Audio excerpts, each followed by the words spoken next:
మనకు ఉపదేశం చేయడానికేమో భక్తుల గ్రంథాలు కావాలి. లోకస్తులలోని గ్రంథాలు ఎందుకు కావాలంటే, ఫలానా విశ్వాసంలో ఉన్నోళ్లకు సువార్త ఎట్లా చెప్పాలి, వాళ్ళకి ఏమేం ప్రశ్నలు ఉన్నాయి, ఎలా సమాధానం చెప్పాలి, నీవు సువార్థికునిగా సువార్థికురాలిగా ట్రైనప్ చేసుకోవడానికి you should know their ideology.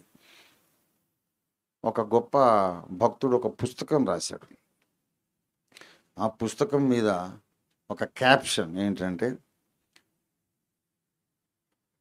The Christian says that he has the answer, but has he heard the question.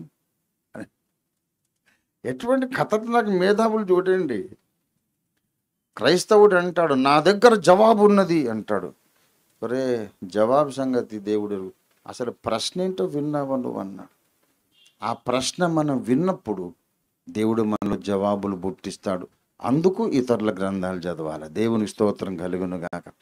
ఈ విధమైన disciplined habit of book reading, discipline well planned book reading habit మనకుంటే మనం ఒక సెకండ్ తిమోతి లాగా తయారైపోతాం. దేవుని స్తోత్రం కలుగును గాక. అలాగే మనందరం కూడా ఒక తిమోతి వల్ల దేవభక్తి సాధకులం కావాలని ఆశిస్తూ ఈ సిరీస్ ఆఫ్ స్టడీ దేవభక్తి సాధన అనే ఈ సిరీస్ ఆఫ్ లెసన్స్లో సెకండ్ లెసన్ ముగిస్తున్నాను. దేవుడి వాక్యం మన వినికిడిలో ఆశీర్వదించునుగాక.